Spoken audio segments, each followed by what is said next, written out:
Comment je fais pour rester sec et musclé depuis maintenant 10 ans? C'est ce qu'on va voir aujourd'hui dans cette vidéo. Je vais t'expliquer un petit peu mon parcours, ce que j'ai mis en place pour me transformer physiquement et ce qui me permet encore aujourd'hui de rester en forme. Ça fait maintenant plus de 12 ans que je fais de la musculation. J'ai démarré en 2012, donc l'année prochaine ça va faire 13 ans. Et on va dire que ça fait depuis 2015-2016 que j'ai atteint mon objectif physique. Donc ça fait quasiment 10 ans au final que je suis en très bonne forme physique. Et du coup, je vais te partager toutes les clés dans cette vidéo.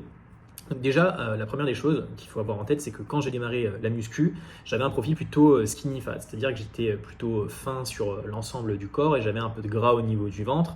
Et du coup, ce que je voulais dans un premier temps, c'est voir les abdos. Et je pense que si tu es dans ce cas-là aujourd'hui, même si tu n'as pas forcément mon âge, tu es peut-être plus âgé que moi, c'est déjà de démarrer d'une base saine. Il faut voir ses abdos au départ. Voilà, ça c'est l'étape 1 ou l'étape 0, on va dire, c'est d'être suffisamment sec parce que le fait d'être sec va te permettre de voir après tes progrès au niveau musculaire. Donc déjà l'étape 0, l'étape 0 on va l'appeler, c'est déjà de perdre du gras, de voir ses abdos et d'avoir une certaine définition musculaire. Ça c'est la première étape. Une fois que tu arrives à ce premier objectif, là tu peux démarrer sur une évolution en termes de prise de muscle et augmenter progressivement les calories. Et ça, c'est une info que j'ai eue dès le départ quand j'ai démarré la muscu.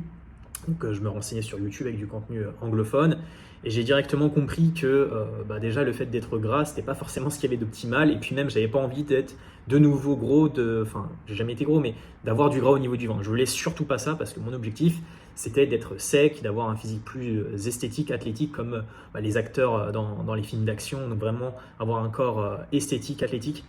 C'était ça principalement que je recherchais. Et du coup, pour moi, être gras, c'était pas une option. J'avais pas envie de devenir gras.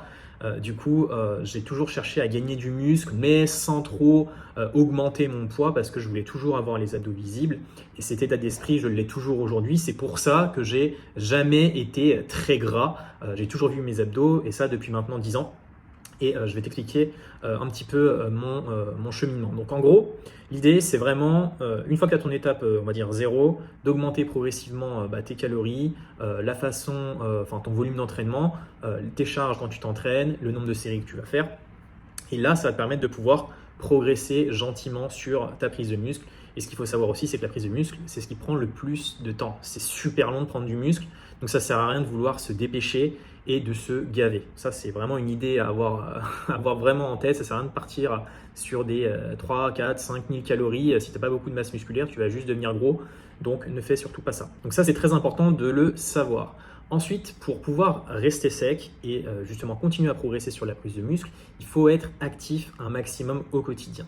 Donc ça, c'est quelque chose qui est très peu abordé en fait sur le fitness français. C'est plus les anglophones qui en parlent, mais maintenant ça devient populaire. C'est le fait de marcher. Voilà, la marche, c'est hyper important pour justement maintenir un métabolisme élevé, ne pas prendre trop de gras sur ta prise de muscle et également pour ton bien-être mental. Le fait de bouger, d'être actif quotidiennement, c'est également bon pour l'énergie, la santé mentale, donc il ne faut pas le négliger. Et ça, du coup, il faut vraiment l'intégrer dans votre quotidien un maximum. La marche, c'est quelque chose de prioritaire avec, bien sûr, un bon apport en calories, une bonne gestion calorique, des macros, etc. C'est très important. La marche, c'est important. Et il y a aussi la partie entraînement. En ce qui concerne la partie entraînement, moi, je n'ai pas une vision où faut s'entraîner tous les jours. Je suis plus partisan du 1 jour sur 2, donc 3 à 4 fois par semaine, des entraînements qui vont être intensifs. Et ce que j'ai toujours cherché à garder sur toutes mes semaines, c'est toujours 12 séries par groupe musculaire, ce qui fait que tu as vraiment ton corps qui est travaillé dans son ensemble. Peu importe que tu fasses 3 à 4 séances, l'essentiel c'est que tu fasses au minimum 12 séries par groupe musculaire. Et dès que tu as fait ça, au moins tu sais que tu vas pouvoir progresser physiquement. Donc, bien gérer ses calories, être actif. Quand je dis être actif, c'est marcher minimum 10 000 pas, mais bon, moi je fais plus, je fais aux alentours des 12 000 depuis un paquet de temps maintenant.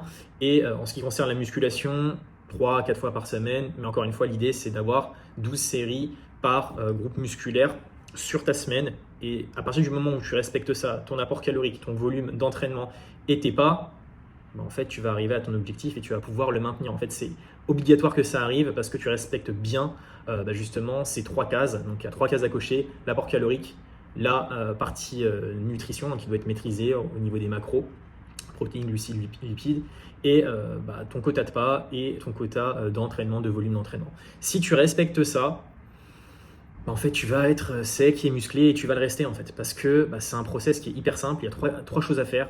Après, ça sert à rien de se focaliser sur des techniques d'entraînement, des tactiques au niveau alimentation. Est-ce que je dois faire un régime cétogène? Est-ce que je dois faire un jeûne intermittent? Est-ce que je dois faire du push-pull legs, etc. En vrai, on s'en fout. Encore une fois, l'essentiel, c'est de respecter les trois cases que j'ai pu t'énumérer. C'est ça vraiment qui va te permettre de rester sec et musclé pendant les prochaines années. Donc voilà, respecte bien ces trois principes. Et si tu as besoin d'aide sur ton évolution, tu es un petit peu bloqué en ce moment et tu aurais besoin potentiellement de quelqu'un pour te guider et te dire quoi faire, eh bien tu peux réserver directement un appel bilan corporel avec moi ou un membre de mon équipe et on verra ensemble ta situation et on t'aidera personnellement à évoluer vers ton objectif le plus rapidement possible. C'est 100% gratuit et le lien est directement dans la description ou dans les commentaires de cette vidéo. C'était Fabien, je te dis à très vite pour une prochaine vidéo. Salut!